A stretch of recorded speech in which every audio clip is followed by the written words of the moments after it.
After a 14-year run of ranked versus ranked matchups, the Alabama-LSU rivalry has now been relegated to an afterthought for 2 straight seasons. The number 3 Crimson Tide are again a huge favorite against the struggling Tigers. Alabama handed LSU the most lopsided defeat in the series since the 1920s last year when the Tide won 55-17 in Baton Rouge.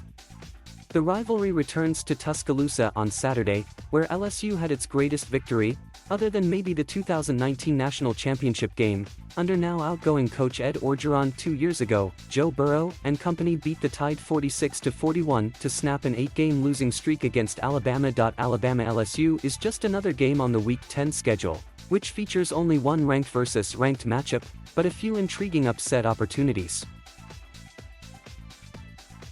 Just not in Tuscaloosa. No. 12 Auburn at number 13 Texas A&M. Both teams are still in the SEC West race, but probably can't afford another loss if they want to catch Alabama. The Tigers are looking for a third straight victory against a ranked SEC West rival since they were beaten by Georgia. Tank Bigsby is coming off his best game of the season last week in a victory against Ole Miss. The Aggies are on a 3-game winning streak that started with an upset of Alabama. Sam Hartman, QB, Wake Forest. The senior leads the unbeaten and 10th-ranked Demon Deacons into a non-conference games against North Carolina on Saturday. Hartman isn't getting the Heisman buzz, but his numbers stack up nicely with those who are. For example, Alabama's Bryce Young is 5th in the nation in passer efficiency rating with 2,453 yards passing, 26 touchdowns and 3 interceptions. Hartman is 6th in efficiency rating with 2,475 yards passing, 22 touchdowns and 3 interceptions. Hartman also has 6 rushing touchdowns to Young's 2.2, Iowa State's winning streak against Texas. The Cyclones had never beaten the Longhorns in consecutive meetings before last year, and now they have a chance to make it 3 straight in Austin. Iowa State is trying to hold on to faint Big 12 title hopes. 14-2, number 7 Oregon's record against Washington in the last 16 games.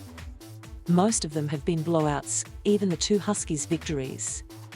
But the last 2 years, the combined margin of victory by the Ducks is 7 points. 16, number of victories Purdue has against top 5 opponents while unranked, including against number 2 Iowa last month, most by any team in the country. The Boilermakers host number 5 Michigan State. 94, number 8 Notre Dame and Navy play for the 94th time Saturday. The rivalry took a hiatus last season because of pandemic-altered schedules. The Irish have won 3 straight meetings and 8 of 9, which is nothing compared to the 43-game winning streak Notre Dame had over Navy from 1964-2006. 8,752, the number of days since TCU played a game without Gary Patterson as a member of the coaching staff. Number 14 Baylor visits the Horned Frogs this week for TCU's first game since Patterson was pushed out after nearly 24 years as head coach and defensive coordinator. Army at Air Force. The Falcons can win the Commander-in-Chief's trophy for the first time since 2016 by beating the Black Knights on Saturday. Air Force already has a win over struggling Navy. Army has won the trophy 3 of the past 4 seasons and would at least retain it by beating the Falcons. If each team wins one game in the round robin between the service academies, it stays with the previous season's winner. As usual, it's a matchup of 2 of the best running teams in the country. Air Force leads the nation at 318 yards rushing per game and Army is second at 312. Steve Adazio, Colorado State. Adazio's short tenure at Colorado State has been rocky almost from the start, and because of last year's abbreviated schedule he has only coached 12 games.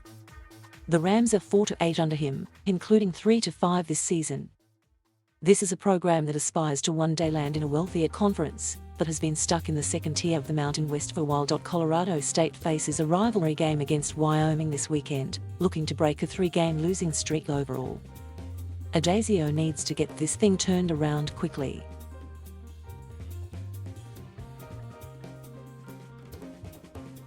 Thank you for watching.